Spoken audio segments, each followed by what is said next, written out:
esperem, não pulem. Eu vou ter uma novidade braba pra vocês que reclamam tanto dos ads nas lives. Agora a gente tá em parceria com a Kik, que é uma plataforma de live também, e eu vou estar fazendo as minhas lives lá todos os dias. E o melhor, sem anúncio nenhum pra vocês curtirem. Então eu vou deixar o link aqui embaixo na descrição, segue lá e fortalece o vovô. Cadê o vídeo do Chernobyl, mano? Vamos ver. Vamos ver se não o Felipão vai infartar, mano. 26 de abril de Chernobyl, história completa. 1986. Pripyat, na Ucrânia. O que aconteceu aqui ficará para sempre marcado na história da humanidade como o mais perigoso e desastroso acidente nuclear. Essa é a história dele.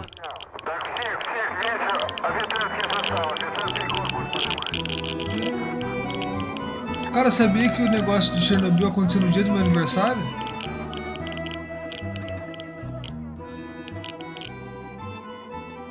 (26 de abril).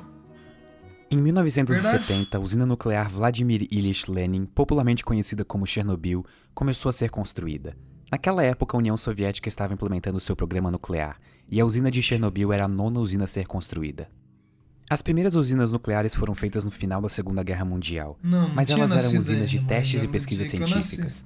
Elas não eram ligadas à rede elétrica, ou seja, elas não geravam energia para casas, apartamentos e indústrias de civis. Uma coisa importante é que logo após a Segunda Guerra Mundial, a palavra nuclear trazia com ela a imagem das bombas atômicas que foram usadas no final da guerra. E por consequência, a Guerra Fria entre os Estados Unidos e a União Soviética tornava o medo de um possível ataque nuclear uma ameaça constante. Mas uma coisa que ambos os lados sabiam é que a energia nuclear poderia ser usada para abastecer energeticamente a população.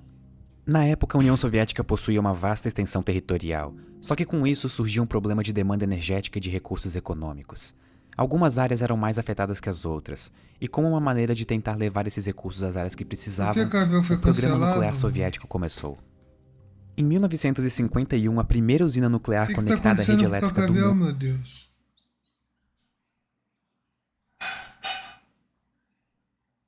Foi cancelado pelo que exatamente? Por se dedicar demais aos esportes? Começou a ser construída. Investir demais? Obninsk, a usina, era o orgulho da tecnologia nuclear soviética.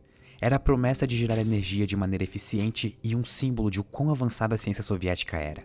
Obninsk foi apenas a primeira de muitas usinas construídas ao longo de décadas, e junto dela, a primeira das Atomgrads, uma espécie de cidade nuclear construída junto das usinas cujo propósito era servir a usina nuclear. Não, tio. Essas cidades contavam com bombeiros, vendedores, civis, escolas, o que você imaginar. E se você acha que elas eram cidades restritas, saiba que não. Naquela época, a União Soviética não considerava usinas nucleares como algo perigoso. Inclusive, existia um slogan de propaganda que era o átomo pacífico, uma maneira pensada de mudar a imagem que as pessoas tinham da energia nuclear. Pripyat foi a 9ª das Atomgrads e a primeira cidade nuclear da Ucrânia. Pripyat era a cidade vizinha da usina de Chernobyl, que na verdade era para ter sido construída a 25 km de Kiev, que hoje é a capital da Ucrânia. Mas por pressão popular e de diversos órgãos, a construção foi realocada para outra área, a pouco mais de 100 km de Kiev, nas margens do rio Pripyat. O local foi escolhido por ter grande disponibilidade de água, por ser às margens do rio Pripyat, e também por estar bem localizado. A cidade ficava perto de uma estrada de ferro e de uma rodovia, então o acesso à matéria-prima para manter a usina até hoje aos seria redores de facilitado. Chernobyl não pode nem ir, né, mano? Pripyat foi inaugurada oficialmente no dia 2 de fevereiro de 1970, É uma área apenas bem grande que 3 afetou, quilômetros da mano. usina nuclear de Chernobyl. E mesmo sendo uma cidade nuclear cuja única finalidade era abrigar as pessoas que trabalhavam na usina e suas famílias, Pripyat era uma cidade bastante moderna e muito bem pensada, tanto em termos de infraestrutura quanto de paisagens. E isso faz bastante sentido porque Pripyat precisaria abrigar os 50 mil trabalhadores da usina, junto com as suas famílias, e também suprir as necessidades básicas da população. Só que ainda assim, convencer 50 mil trabalhadores a se moverem para um lugar remoto como Pripyat foi um grande desafio. É por isso que a maior parte dos trabalhadores veio direto da universidade. Por conta disso, a média de idade da população era de 26 anos, o que fazia de Pripyat uma das cidades mais jovens da União Soviética. Estima-se que todos os anos cerca de 1000 bebês nasciam na cidade. E quando eu falei que ela tinha uma estrutura surpreendente, é porque ela realmente tinha. Pripyat tinha jardins de infância, escolas de ensino fundamental e médio para quase 10 mil alunos, um hospital com capacidade para 410 pacientes, 35 parques, um cinema, estádios de esportes, academias e muitas outras coisas. De fato, Pripyat chegou a abrigar 49.360 pessoas. Quando Jurídico o do acidente Nicolas Neto aconteceu. mandou R$5. Oi, Absol, desculpa interromper o vídeo, mas depois escuta esse musicão, tu vai tá. Posso escutar depois do vídeo.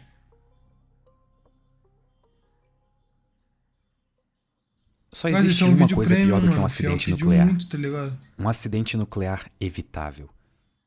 A usina de Chernobyl usava um novo tipo de reator nuclear desenvolvido na União Soviética, o RBMK. Os reatores RBMK eram considerados bons na época por alguns motivos. Primeiro, eles eram extremamente baratos de serem construídos, o que permitia que eles fossem montados em série, e isso acelerava a expansão do programa Mas o nuclear soviético Donate é como um do... todo. Esqueci o nome dele, do Ciência Segundo, Todo eles Dia. poderiam servir não só como gerador de energia elétrica, mas também Não como se uma usina omita, de produção. vovô mandou R$3. Já que você tá enrolando com o Enem para nossos padres do cenário, Bilu, Smoke, Peidin, Calibre e Einstein, segue uma questão pra tu resolver agora. Um triângulo retângulo tem um cateto de 6 centímetros e a hipotenusa de 10 centímetros. Qual é o valor do outro cateto? De plutônio, que é Falhou. um subproduto da operação de um falhou. desses reatores. O plutônio então poderia ser utilizado Não deu para pra projetos entender. Não militares deu pra entender e os até para números. fazer armamentos nucleares. Não deu pra entender os Sendo números. eficiente financeiramente, possível de construir vários rapidamente e ainda seja, usar tá como bugado, mano, tem matéria-prima que para ver isso armamentos depois. nucleares no meio da Guerra Fria, fizeram dos RBMKs os reatores escolhidos pelo Cara, programa presta nuclear atenção, soviético. velho. O vídeo não é fácil, Mas tá eles ligado? tinham alguns problemas. Pensem em usinas história nucleares real, como grandes mano. máquinas a vapor. O funcionamento básico de uma é o seguinte. É algo Você sério. tem o núcleo do reator, que é composto pelo combustível nuclear. Geralmente é urânio, como no caso de Chernobyl. O urânio, quando decai, gera energia como um subproduto. E é essa energia que queremos aproveitar. Nós fazemos isso colocando um cano de água perto do combustível. A energia liberada pelo decaimento do urânio aquece a água, que então entra em ebulição e vira vapor. E esse vapor é canalizado até uma turbina e faz ela girar. É aí que a energia elétrica surge. Você pode então canalizar esse vapor, resfriar ele até ele voltar a ser água isso, líquida mano. e repetir todo o processo. Derretimento Enquanto o total urânio no mandou núcleo do Ele tá R$3. reator explicando como que Vou funciona uma assistir depois usina. dos melhores rádios do Babengu, é bom demais. Por favor, você vai permitir risada. estiver fissionando, ele vai continuar aquecendo a água. Assistir a E é esse série? processo que aproveitamos para gerar energia com usinas nucleares. Na sua essência, a diferença entre usinas nucleares e usinas termoelétricas Posso de ver carvão, os dois, por mano. exemplo, Aqui que pode é que ao tudo. invés de queimar carvão para gerar energia, você está usando o decaimento dos átomos de urânio. Mas um detalhe importante que torna muito mais complexo operar uma usina nuclear é a necessidade de um moderador e hastes de controle. Se você quer gerar energia elétrica para um país, não faz sentido você deixar que o urânio decaia na todo de uma HBO, vez. né? Ou então fazer com que ele nunca decaia e a Cara, água... eu posso, tipo assim... Posso começar a ver a série e ver se vai dar merda, né? Porque quando eu comecei a ver The Walking Dead, deu merda insta. Acho que eu consegui curtir ali de 15 a 25 minutos de The Walking Dead. E se der merda, cancela. Se não der merda, nunca vire vapor. vamos assistindo. Para isso, você adiciona um moderador, que no caso de Chernobyl era grafite. A função do moderador é simples, mas extremamente importante. Os nêutrons É, né, The liberados no Walking Dead, decaimento Breaking radioativo Bad. do urânio possuem velocidades altíssimas. Para garantir que a Confundi. reação em cadeia da fissão do urânio continue por bastante tempo, você precisa desacelerar esses nêutrons para eles terem mais chance de serem absorvidos por outros átomos de urânio, e com isso, continuar a reação em cadeia. É importante notar que a diferença operacional de uma bomba nuclear de fissão e uma usina nuclear é que na bomba você quer que todo o combustível nuclear decaia rapidamente e libere a maior quantidade de energia no menor tempo possível. Para isso, você precisa de um combustível extremamente enriquecido e puro. Só que em uma usina nuclear, você quer que esse decaimento seja constante e ao longo de muito Não, tempo. ainda não. Tô Para pensando em assistir continuar Carros gerando 3 energia hoje. pelo maior tempo possível. Só que a parte complexa é que átomos de urânio não vêm com botões de liga e desliga. Eles sempre vão estar decaindo, não importa o que você faça. E em um reator nuclear, isso pode ser um problema caso a reação aconteça mais rápido do que deveria. É por isso que existe outro componente no reator, as hastes de controle. A função delas é absorver os nêutrons para controlar as reações em cadeia. Um reator nuclear é uma delicada dança entre diversos Caralho, olha componentes. essa Tudo porra, tem que ser irmão. contabilizado, e se você perde o controle do decaimento dos átomos de Calvoluto mandou urânio, R$3. Cara, Para na de ver moral. essa porra. Não Vovô, vou parar de ver essa Cadê o Tassilo porra. buzucado e você vendo essa suposta Isso dopamina é barata? fofoca, mano. Salve Isso é o cenarinho, fofoca. vovô. Isso é fofoca vagabunda, mano. Não me interessa, mano. Aqui é conhecimento, tá ligado? você tem problemas. Isso é Mas, dopamina se muito tudo isso for extremamente feito de cara, maneira mano. correta, você tem uma usina nuclear que funciona com um altíssimo Cara, nível mas de tipo, segurança. olha isso, mano. Pô, quanto tempo o vagabundo não tem que estudar Você pra, tem tipo, cara, olha essa porra, mano. Sério, cara, isso é insano, viado. Se botar eu, Smoke, Peidin, Bilu, Zem, os mais gênios, e botar nós 30 anos pra montar uma porra dessa aqui, com todo o manual, nós não monta, viado. Problemas. Nós explodimos a cidade se inteira, tudo mano. isso for feito de maneira correta, você tem uma usina nuclear que funciona com um altíssimo nível de segurança e baixíssima probabilidade de acontecer um acidente. Mas infelizmente esse não era o caso dos reatores Extremamente RBMK. detalhado, O mano. próprio design deles favorecia várias situações que reduziam a segurança e integridade dos reatores. Como nós vimos antes, os reatores soviéticos usavam água para resfriar o núcleo, mas eles também utilizavam grafite como um moderador. E isso é peculiar, porque a água já é tanto um moderador de nêutrons quanto um absorvedor. O fato de os reatores RBMK possuírem grafite como moderador criava uma situação perigosa, o coeficiente de vazio positivo. Basicamente, todo reator que usa água para ser resfriado possui uma quantidade de vapor dentro Cara, dele. isso são anos Uma das de razões pela conhecimento, qual isso velho, pra montar acontece essa é porra. porque a água é aquecida e gera bolhas de vapor. A razão entre o líquido e o vapor em um reator é chamada de fração de vazio. E essa fração, por sua vez, pode ser positiva ou negativa. Uma grande parte dos reatores nucleares do mundo utilizam água tanto para resfriar os reatores quanto para moderar os nêutrons. E a água é um elemento especial, Um reator porque além de é, tipo, moderar os literalmente nêutrons, um ela water também cooler, absorve não? eles. E isso gera um coeficiente de Gigantesco? vazio Tô baixo chapando ou muito? negativo. Esse caso é bastante seguro, e o motivo disso é bem simples. Nos reatores que usam água, ela está fazendo 3 funções ao mesmo tempo: absorvendo nêutrons, mole. moderando nêutrons e resfriando o núcleo. A consequência disso é que se por algum motivo você tira a água do reator, ele para. Sim, você perde a única coisa que estava Energia. absorvendo os nêutrons e segurando a sua reação. Mas você também perde a única coisa que estava moderando os nêutrons e fazendo a reação acontecer. Isso é seguro. Só que no caso dos reatores RBMK, grafite era usado como moderador. Então, além da água que já faz o papel de moderador, você tinha grafite desempenhando esse papel. E isso pode ser perigoso. Em um reator como o de Chernobyl, se você por algum motivo fica sem água, você perde o que estava absorvendo os nêutrons. Mas o moderador de grafite ainda está lá, então a reatividade aumenta Zeca e você Pagodinho perde mandou o controle R$3. da reação. Fala, Pagodinho. O vovô tio, Cavel, tá sendo macetado lá, mano. Tão cacetando ele igual uma danada e você vendo como funciona reator nuclear, tio. Sim, eu tô absorvendo conhecimento, mano, ao invés de estar escutando fofoca. Com essas Somos os e melhores outras CEOs do falhas de cenário, segurança, um acidente nuclear em Chernobyl ou em qualquer outro reator RBMK russo era não só uma possibilidade, mas uma questão de tempo. Aqui é a dopamina mais cara que tu pode ter, mano. Dopamina parcelada em 40 meses, mano. Tem que pensar muito. A 1h da madrugada, o reator número 4 da Olha lá, usina 25 de nuclear abril, Chernobyl velho. Eu nasci um dia estava depois, operando mano. normalmente. Um teste de segurança estava marcado para acontecer coincidindo com o dia em que o reator número 4 seria desligado para manutenção. A intenção do teste era verificar como o reator operaria em uma situação de emergência. A situação era o seguinte: reatores RBMK precisam de água para serem resfriados. No caso do reator número 4, 28.000 litros por hora.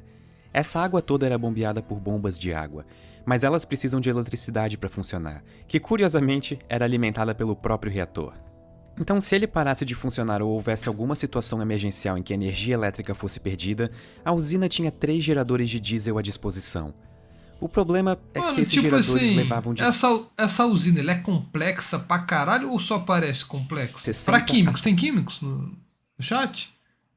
Tem químicos? 75 segundos para atingir a velocidade total necessária para fazer as bombas de água funcionarem. Isso Só significa que em parece? uma emergência os reatores ficariam praticamente 1 minuto sem água, o que seria desastroso. Isso era um risco de segurança inaceitável. A solução encontrada foi Físicos e usar a químicos. turbina que, quando o reator fosse desligado, ainda estaria girando por causa do vapor de água que ainda estaria sendo formado no núcleo. Essa turbina, teoricamente, poderia fornecer 45 segundos de eletricidade para as bombas de água, mas isso nunca havia sido testado. Então, para realizar o teste, os operadores começaram a diminuir aos poucos a potência do reator. Às 13 horas e 5 minutos, 12 horas depois do início do processo, o reator estava operando com 50% da potência normal. Às 14 horas, a última redução na potência seria feita e o teste começaria, deixando o reator Puta operando a merda. 30% da Puta capacidade normal. merda. Mas inesperadamente, os controladores da rede elétrica em Kiev pediram para o teste ser interrompido porque haveria uma alta demanda energética e, portanto, o reator precisaria estar funcionando. Os operadores de Chernobyl deixaram o reator operando a 50% da potência por mais 9 horas. Às 23 horas e 4 minutos, os controladores em Kiev permitiram que o teste continuasse. E é aqui que as coisas começaram a dar errado. O teste era para ser feito durante o dia, com uma equipe devidamente preparada. Mas naquele horário, o turno do dia já tinha ido embora e quem continuaria o teste seria o turno da noite. Fizeram que nas não coxas estava o teste? preparado. Olha lá. Às 0 horas, o novo turno havia assumido o teste. Entre as pessoas na sala de controle estavam Alexander Akimov, chefe do turno noturno, Leonid Toptunov, o operador das hastes de controle, e Anatoly Dyatlov, o chefe engenheiro da usina de Chernobyl. Para o teste acontecer, o reator precisaria estar operando a 700 megawatts. Essa potência foi atingida às 0 horas e 5 minutos. Só que dentro do reator, um dos subprodutos do decaimento radioativo, o xenônio-135, que absorve nêutrons, estava começando a se acumular. Isso é um processo conhecido como envenenamento do reator, e a consequência disso é que a potência continua a diminuir apesar de os operadores não terem feito mais nenhuma alteração. Às 0 horas e 28 minutos, o supervisor do turno noturno, Alexander Akimov, começou uma discussão com o chefe engenheiro da usina, Anatoly Dyatlov. Akimov dizia que o manual mandava que a potência do reator não poderia ser menor do que 700 megawatts, mas Dyatlov, que tinha um cargo maior, dizia que 200 megawatts seriam seguros. Olha lá. Como Sempre tem um Dyatlov tinha um espertinho, cargo velho. maior, ele tinha a última Sempre tem um palavra. espertinho. E o teste seguiu. A potência do reator continuou a cair por causa do envenenamento de xenônio, quase chegando na potência para desativar o reator. Quando ela chegou em 5% do mínimo necessário para realizar o teste, os operadores da sala de controle decidiram tirar a maioria das hastes de controle para fazer a potência aumentar. O reator estava cada vez mais instável. Apesar de eles terem conseguido novamente atingir a potência de 200 megawatts, o envenenamento por xenônio estava cada vez maior. À 1h21 da manhã, um dos trabalhadores que estava próximo ao reator notou que a tampa das hastes de controle estavam pulando sem parar em cima do reator. Detalhe: cada uma dessas tampas pesava 350 kg. Tá merda. Com quase todas das 211 hastes de controle removidas do núcleo do reator, o teste começou a 1 da manhã, 23 minutos. Cara, os caras e estão fazendo 4 teste de segundos. madrugada, mano. Nesse Esse cara é ponto, louco, hein, todas mano. as bombas de água que resfriavam o reator estavam funcionando com 1 pouca da energia. manhã, tio. Isso diminuiu a quantidade de água que conseguia Não era chegar pra no fazer sistema. teste em E é aqui reator que entra nuclear, o mano. coeficiente de vazio positivo. Bolhas de vapor começaram a se formar na água que deveria resfriar o núcleo. O vapor, diferente da água líquida, quase não consegue absorver nêutrons. A reação estava completamente descontrolada. Conforme mais e mais água ia se transformando em vapor, o único elemento que absorvia nêutrons havia sido tirado do sistema, já que quase Cara, todas as hastes de controle estavam Eu fora sei do que é o núcleo turno naquele que eles trabalham de noite, mas mesmo assim, de madrugada, tudo é pior, tá ligado? Se der alguma merda é pior. Tu não... Fora da usina, provavelmente não dava... tava uma escuridão, dava pra ver nada, tá ligado? momento. A única coisa que restava eram os moderadores de grafite, que faziam a Se reação você precisar de outras coisas, de bombeiro, dessas ocorrer coisas, mais rapidamente. provavelmente vai demorar mais, Com não, o mano? reator esquentando rapidamente, a potência aumentando sem controle, Akimov apertou o botão de emergência AZ5 É para mais desligar arriscado, o eu reator a 1 hora, 23 minutos e 40 segundos. Ausente? As hastes de controle que deveriam ser colocadas Ausente. totalmente para desativar o reator travaram logo no começo. O reator chegou a 120 vezes a potência normal de operação e cada vez mais vapor estava se acumulando na tubulação. A tampa de 1000 toneladas que ficava sobre o reator é arremessada para cima por causa da explosão. O núcleo agora estava exposto. Conforme o oxigênio entrava no núcleo, o grafite que servia de moderador começava a pegar fogo. As condições no reator eram tão extremas que o ar que entrava no reator reagia com a água e o metal dos tubos e gerava hidrogênio. A segunda explosão joga detritos no ar e quebra completamente o teto do reator número 4. Pedaços de grafite do núcleo, extremamente radioativo, podem ser vistos no teto e nos arredores do reator. A liberação de radiação agora já estava fora de controle. Partículas radioativas eram emitidas a todo instante e eram prontamente liberadas na atmosfera. 2 minutos depois da explosão, bombeiros da unidade de Pripyat são chamados.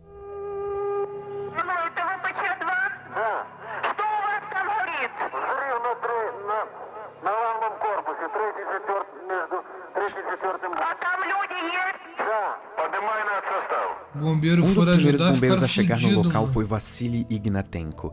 De acordo com a sua esposa, Lyudmila Ignatenko, os bombeiros foram chamados sem saber exatamente qual era o tipo do acidente que havia acontecido na usina. Sem nenhum tipo de proteção especial, muitos dos bombeiros lutavam bravamente contra o fogo, muitas vezes chutando blocos de grafite extremamente radioativos que estavam espalhados pelo chão ao redor da usina. Aproximadamente às 6h35 da manhã do dia 26, os focos de incêndio já estavam A controlados, série Chernobyl. com exceção do reator 4. Cara, eu vou começar a assistir essa série, posso? Vem se servir. Agora não dá. Por quê? Tô acabando Que o continuaria vídeo. pegando fogo por vários dias. Nesse ponto, pelo menos 186 bombeiros haviam sido chamados. Ainda pela manhã, os bombeiros foram levados ao hospital local de Pripyat, com sintomas de síndrome aguda da radiação. Mesmo sendo uma cidade cujo propósito era 5 servir a episódios? usina de Chernobyl, Pripyat não tinha como atender a todos aqueles bombeiros e pessoas.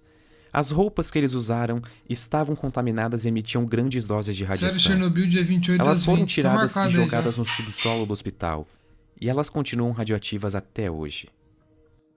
Durante a noite, eles foram levados para o Hospital número 6 em Moscou, um hospital especializado em radiologia. Radiação é invisível, não tem gosto, não tem cheiro e não emite som. Os bombeiros e operadores da usina logo começaram a apresentar sintomas como vômito, náusea e, em alguns casos, confusão mental.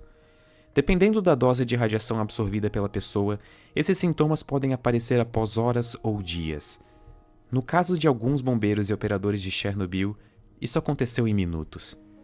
O problema acontece por causa da radiação ionizante.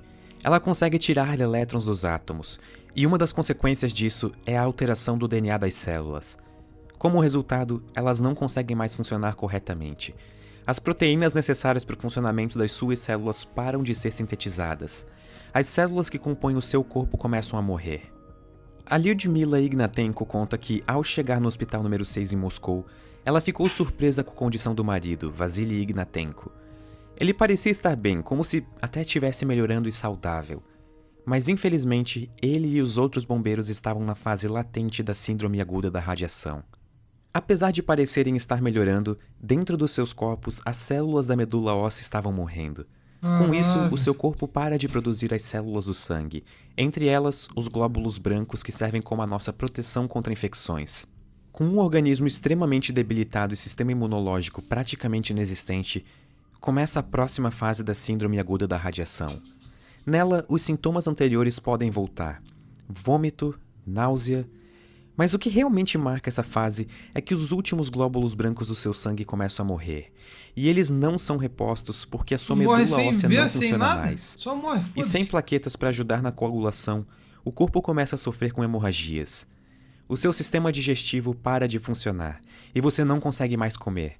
As células do seu corpo vão morrendo uma a uma porque não conseguem reparar o dano que foi feito pela radiação ionizante. Cara, que doideira isso. Em menos mano. de 2 semanas, o dano irreparável que a radiação fez no corpo leva à morte do paciente. Essa é o que acreditamos ser a primeira imagem tirada do acidente, e a única que ainda existe daquela manhã. O fotógrafo se chamava Igor Kostin. Você percebe a quantidade de grãos nessa imagem? Isso provavelmente foi causado pela radiação. Uma coluna de fumaça continuava a emanar do reator, e essa fumaça levava partículas extremamente radioativas para a atmosfera e estava contaminando Pripyat e as cidades ao redor. Quando questionados sobre o nível de radiação ao redor da usina, os dosimetristas reportaram 3,6 Roentgens por hora. O detalhe Não, vou é jogar Among que Us essa era a não, medição guys, vou jogar God máxima of War, daquele mano. medidor específico. A radiação ao redor na usina, na beleza. verdade, chegava a 30.000 Roentgens por hora.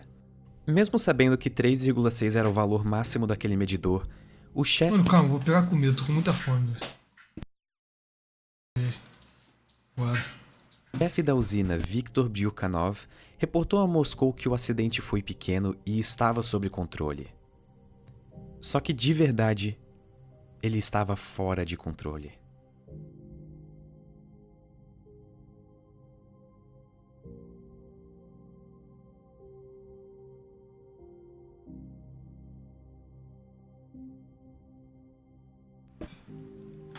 Europa inteira, mano.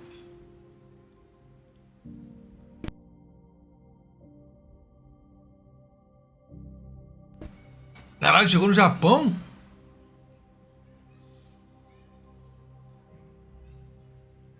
Oi, Triple.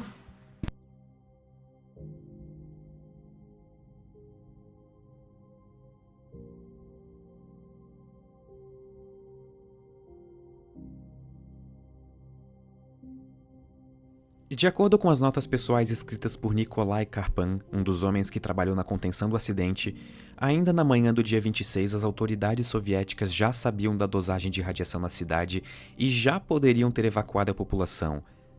O que não aconteceu. O acidente nuclear de Chernobyl era um segredo de Estado, e não demorou muito para tropas e o povo lá, mano. as tropas soviéticas chegarem na cidade, que chegou até a ser cercada. Ninguém saía e ninguém entrava sem autorização.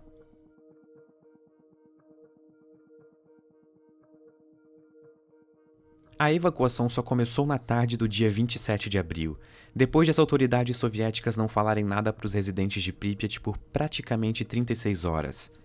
Os habitantes de Pripyat foram instruídos a levarem apenas itens pessoais, já que a evacuação supostamente seria por apenas 2 ou 3 dias. Mais de 1.200 ônibus foram utilizados para evacuar algo entre 40 e 45 mil pessoas que estavam na cidade. Elas não sabiam, mas nunca mais voltariam para casa.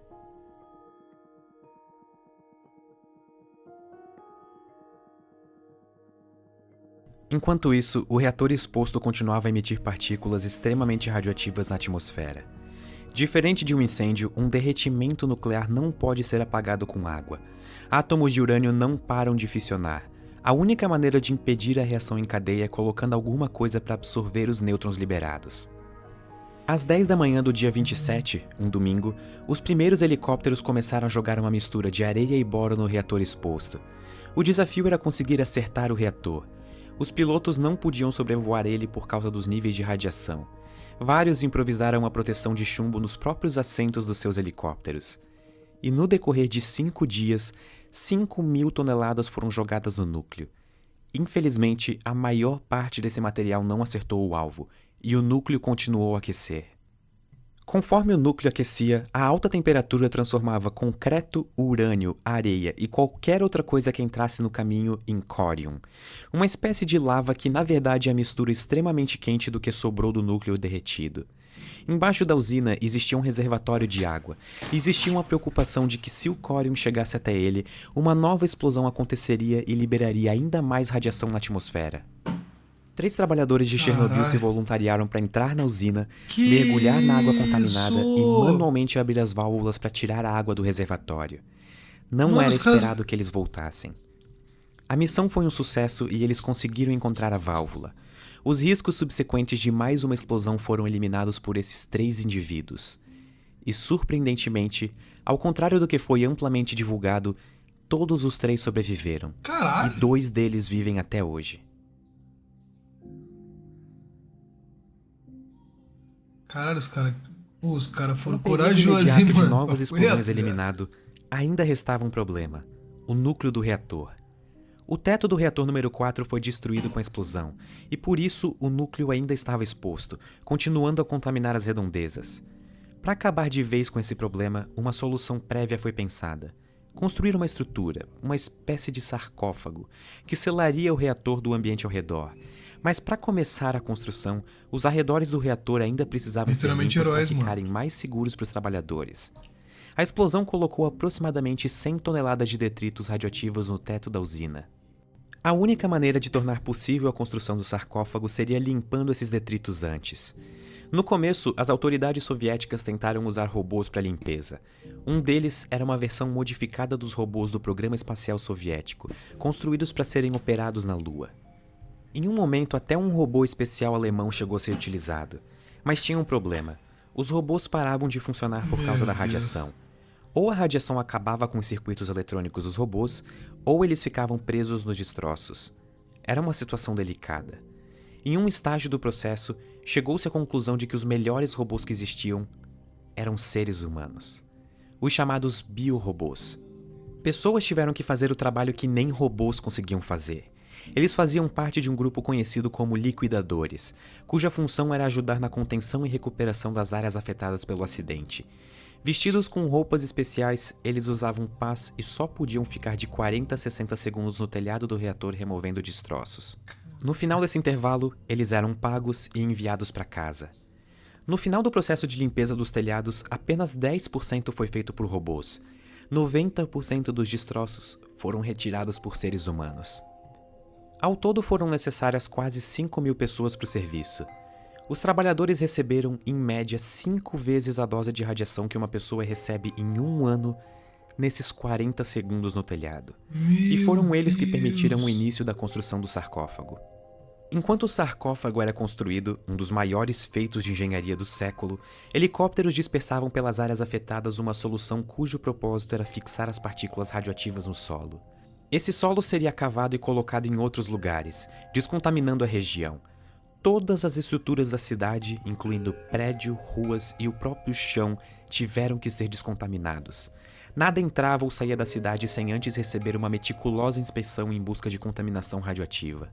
O que fosse muito difícil de ser descontaminado, como casas, era tombado e enterrado.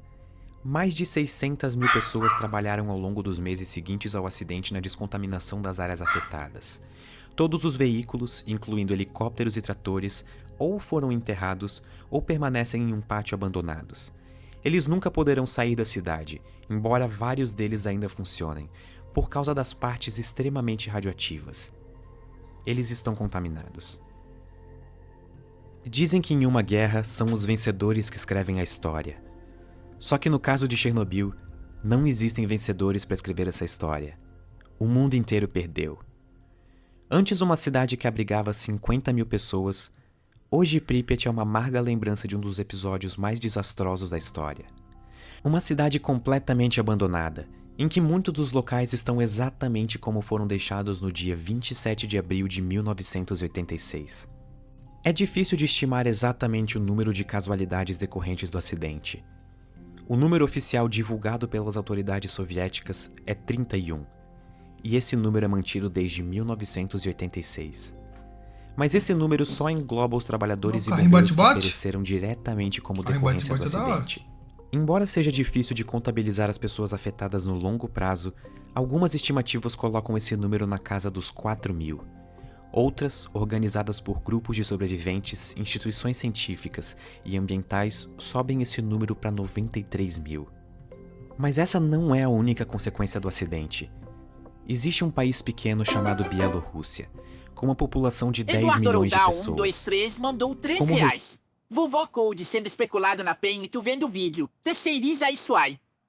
Cara, isso é fake news, mano. Qual a chance do cara começar um ano em um time novo e em fevereiro ele mudar de time, mano? Resultado do acidente. Pelo amor de Deus, né, mano? O país perdeu fofoca barata, 485 vilas e assentamentos. Durante a Segunda Guerra Mundial, o país perdeu 1 de cada 4 habitantes. Hoje, 1 em cada 5 bielorrussos vivem em terras contaminadas. Uma zona imensa foi interditada e continua interditada até hoje. Ela é chamada de Zona de Exclusão de Chernobyl e compreende aproximadamente 2.600 km². Mas, surpreendentemente, Chernobyl não é uma história só sobre energia nuclear. Chernobyl também é uma história política e de engenharia, e também das pessoas que mais sofreram e ainda sofrem com o acidente. Usinas nucleares não são simples, e a segurança deve ser máxima e sempre priorizada, diferente do que era feito na usina de Chernobyl e nos reatores RBMK russos. Pripyat é um testemunho perpétuo do preço que se paga quando não fazemos nada disso direito. Acabou, mano.